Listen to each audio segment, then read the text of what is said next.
Hello guys, yan. Meron tayo ditong tatagayin. O itatagay. Yan ang alaman nyo na ito, nasa bote. At meron ding kinilaw na salmon. Napakasarap. Yan. Gustong makatikim dito lang po yan sa amin. Yan.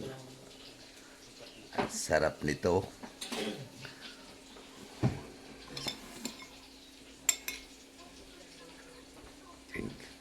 Kain tayo.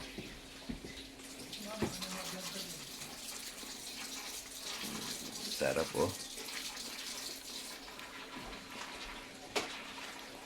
Kinilaw na salmon. Sa gustong makatikim dito lang sa amin. Swak, yummy. Salmon, kinilaw.